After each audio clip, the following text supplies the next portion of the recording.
Some of you may die, but it's a sacrifice I am willing to make. Lord Farquaad doesn't seem to subscribe to the zero harm theory and has perhaps a more realistic view of risk, and probably agrees with me that accidents are inevitable. So I want to tackle perhaps three themes along those lines and regarding how we communicate to people, perhaps wrongly, that accidents are completely preventable, because I don't think they are.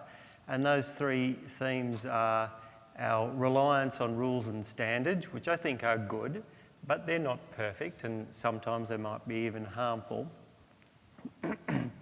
And that sometimes our efforts to reduce risk or even eliminate it are actually about transferring it to someone else, or about swapping one risk for another.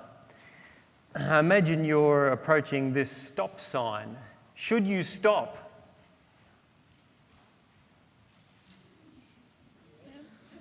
You think so. You're a truck driver who regularly goes through this railway crossing, and you've done some sums based on the curve of the railway track and how far away that you can see a train. And you know how fast the trains go, and you know how long your truck takes to accelerate such that you would clear the track. And you work out that if you stop, then the time it takes the back of your truck to clear the track is enough time for a train you can't see to hit you. So you do some more sums and realise that what you need to do is approach the stop sign at least 20 kilometres per hour, which would enable you to stop if you see a train, but also enables you to clear the track and miss the train that you can't see. So should you stop?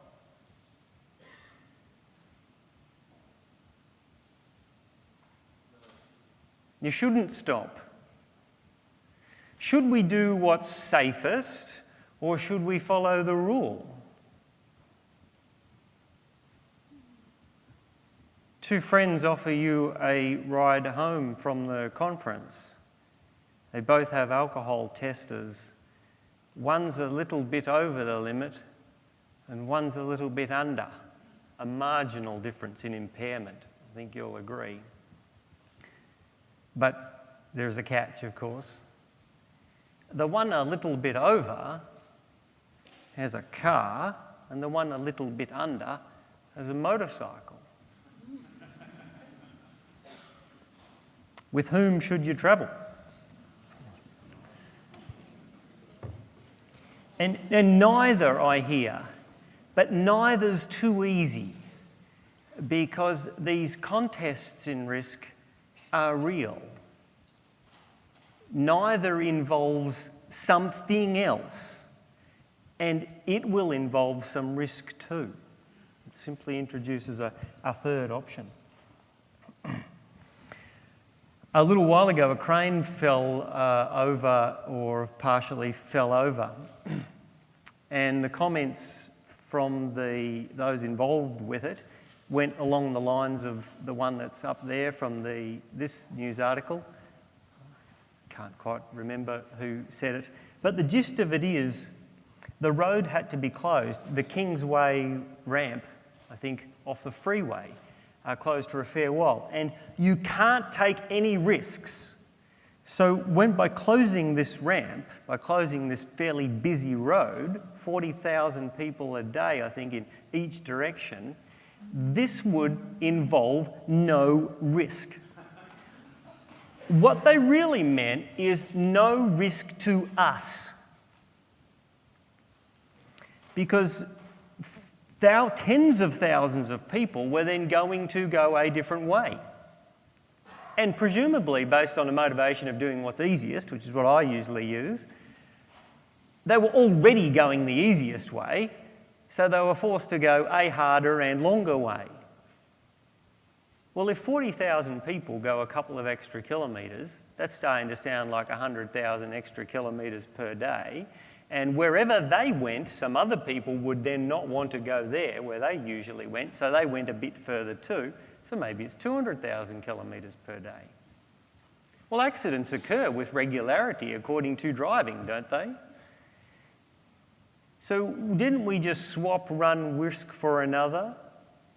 We took away the whatever risk was about to happen here with regard to this crane impinging on the road with some falling objects and replaced it with another one. Was it a good idea? Maybe. Did it involve no risks? No, it didn't.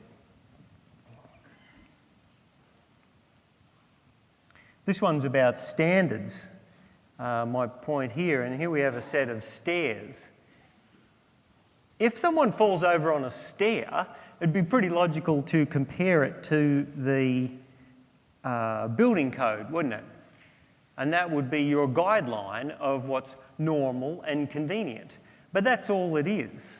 It's not necessarily safe, it's just normal. It probably will come as a huge surprise to you that the design of stairs comes from two people. An Italian architect who did his work so long ago he only had one name, Vitruvius, and he thought that the Pythagorean triangle was pretty good. There's a character on Sesame Street who likes triangles. Who's that? I believe there is. Someone look it up on your phone now and shout it out. But Pythagoras, huge fan of the triangle, and Vitruvius thought he's onto something there, so that might be a good grade for stairs, 3, 4.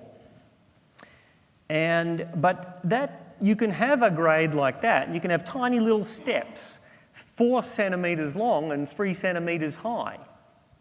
Or they could be 4 feet long and 3 feet high, and you still get that grade. So several hundred years later, a French architect, Blondel, thought, well, how this grade idea of Vitruvius, that's pretty good, but how big should the steps be? And he figured people step a certain length and came up with the idea that a stair tread should be that length, 65 centimetres was his decision, less an allowance for the fact that you're moving up and down. So that the tread should be that step length, which he thought was a nice length, less twice the rise. And those two things are what you see in the building code.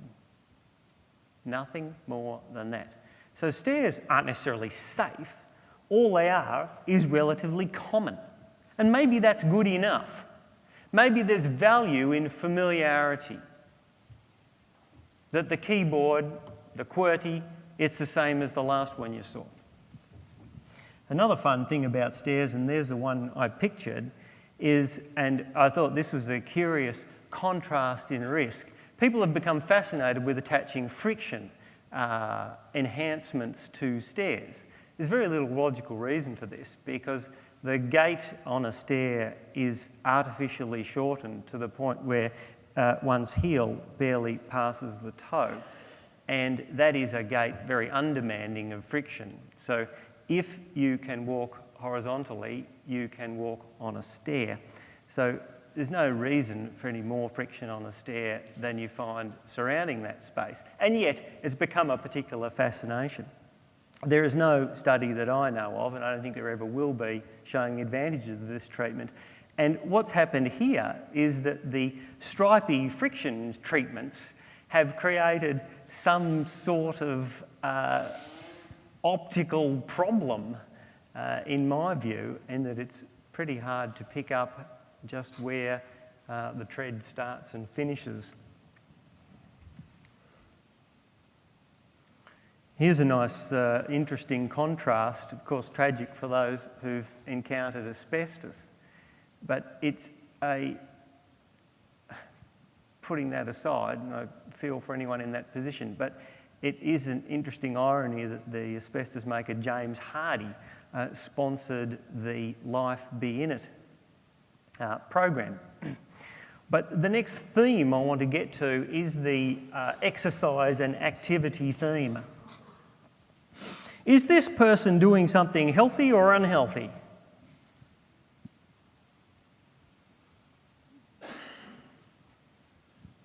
We don't know. Good answer. Okay. Who here goes and does some exercise, some running, some walking, where you're not doing something else? You're not playing tennis or golf or building something or tending to your garden. You're just doing it for exercise. Running, walking, treadmill, gym. Who does that? I'm demonstrating what putting one's hand up looks like. I'm not indicating I do this because I don't. Okay, some of you do. Well, for people who worked on a ship humping around ropes and sails or working behind some oxen ploughing a field, they probably didn't bother with that, did they? So here's the quote from the research here. It's been shown that drivers of double-decker buses are more likely to die from whatever that is, doesn't sound good, than the conductors. Okay, so what's going on here? The conductors have a bit more work to do. And we've gradually seen a drop in exercise due to work. Now that quote comes from a paper in 1958 and it's not getting any better. So lack of work is killing people. This little chart here might be hard to immediately follow, but it runs from 1960 to nowadays and shows work categories in the three lines of light, sedentary and moderate. And the point the authors were making was moderate work was what they thought was enough to sustain a healthy life. And that's dropped from 50% a few decades back to about 20% today. Hence the rise of what I would call the unproductive work industry, which involves teams of people, and you see them. Look in the windows around the city at night, and you see teams of people harnessed to equipment, working in the unproductive work industry, running on those treadmills. So if a machine cut people's fingers off, we'd say that's a bad thing, it should be fixed. But if a sewing machine that has a power kills you through the lack of exercise that you would otherwise obtain by pedaling it, is it a dangerous machine? Manual handling is an interesting kind of hazard because many hazards in our workplace we would like none of, and none of is the right amount. We tolerate them because they do something for us, but really we don't want any toluene or any asbestos. We never want to fall from height. It's not necessary for our life. But physical exercise is a totally different one. It's the kind of thing where A, there's never no risk while we're living, and B, a little amount of it is a bad thing, just like a lot of it. I'm a bit of a fan of the chainsaw. And so I prefer to do some exercise that does something. So I'll go to mum and dad's on the farm and do something like sawing some wood. But that can be dangerous, can't it? Got the saw, got some energies probably, got some bugs, yeah, snakes. So there is another way to heat the house, and that's with electricity. And mum and dad have, of course, the wood there, and also have a few blow heaters. One of them had a bit of dust in it, and I couldn't get it out. I said, I think you should replace this. And the next slide has a picture of the replacement. And I think I worked out how the dust was getting in. So both ways have hazards, don't they? We can eliminate the wood cutting, manual handling and the bugs and the snakes. That's all gone. Terrific. Problem solved. But something has to replace it, doesn't it? if you are going to get some exercise, you might take a walk along a street, and some light is good for that. So we put the light, but what if people run into the pole? And we can handle that by doing what? Bubble wrap, yep. or a kind of energy idea like bubble wrap, we can put a slip base pole. So the pole is effectively just clamped to the base and it can release. But have uncovered a little bit of a problem, and I think it's one that Vic Roads hasn't quite addressed. I've seen a couple of examples of this, and I think it's a particular problem with asymmetric installations in that the wind effect on these introduces rotation, and I suspect they might be screwing off the base. So how do we counter those risks? How do we play them off one against the other? We want to get some exercise. We don't want to get by a car, so it's good to have some light. The car might run into the pole. Or, as we're walking along, with the benefit of the light, the pole falls on us.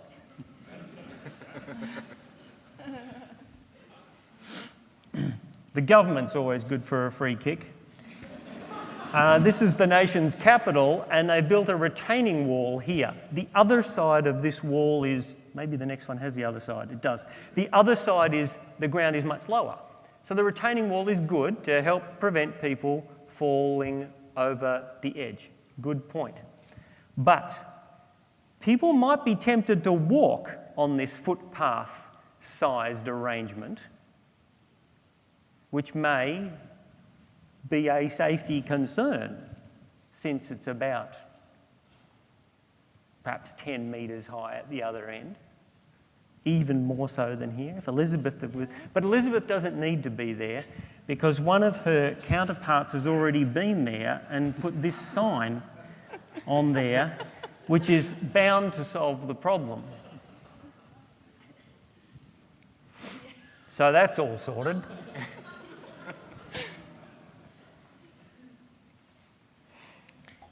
If you're driving a car, it's good to rest. So the government builds a rest stop. But if you're a worker working on this particular one, your day could go pretty badly. I had the strangest experience with one of these. I changed a panel of that in a garden shed. It was worn out, and I decided to replace it with steel because that would be safer for anyone who would come later. And while I was replacing it, I fell through it. It's good to remain hydrated at the rest stop, but it's not good to drink bad water. Well, at this tap, take your pick. There really is only one tap. So the government says, drink it or not drink it, please yourself. Either way, you've got a problem. If things do go wrong, you might go to the hospital, but the bus might crash. So should you go or not? If you're in the hospital, I'm on a standards committee about sinks and making them more error-proof as regards washing. Largely, it's about the removal of extraneous substances so as to make the choice of soap more obvious. But it's led me to have an interest in these hospital hygiene design issues. And this is the Austin Hospital here in this city. And they have a very obvious washing station, not a washing station, a station for applying the hand gel, the one that doesn't use water. Very obvious for people coming into the hospital, terrific idea. It's gone a bit wrong, I think. Well, maybe it's wrong, maybe it's not wrong. I'm still not sure.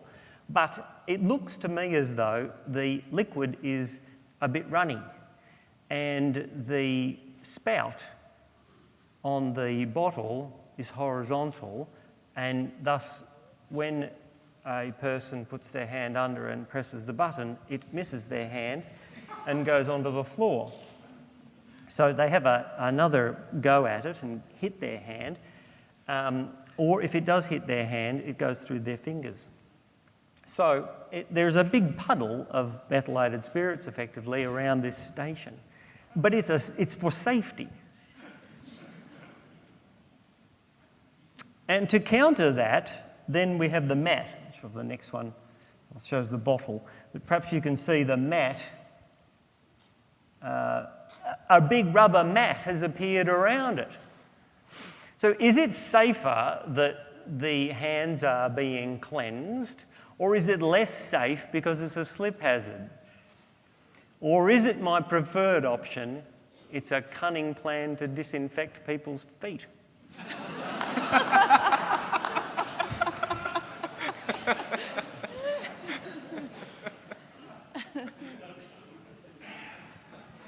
Here's a risk manager I spotted in the supermarket.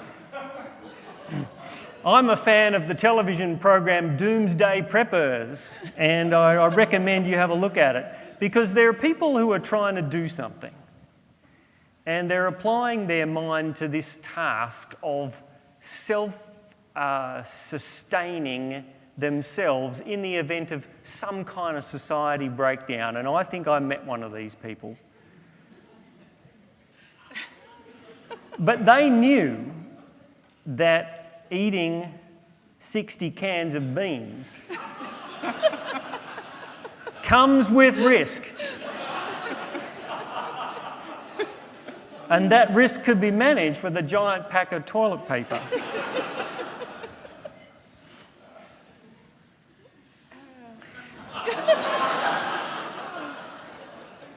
I think this could be the last one. I don't know if is there anything beyond this one? I think I've got to do that. This one relates to Elizabeth's organisation, Goodman Fielder. And the slide kind of tells a story in a way. Look, either you can do some work here or you can be safe. Please yourself. It's an old photo though, right? Yes, From it's years not, back. it's not from your workplace, but I'm trying to get onto machine guarding and isolation. That was a switch on a spot welder. But the story from Goodman Fielder that I want to tell, and you can look it up, the facts are not a secret because it was a court case, but I didn't use a picture of the situation because those pictures are not necessarily public. But certainly the story is. And it was about machine isolation. And I think the judge who agreed with me had some quite sensible things to say. But I suppose I would think that, wouldn't I? But it was about isolation and the concept of, if you like, good enough.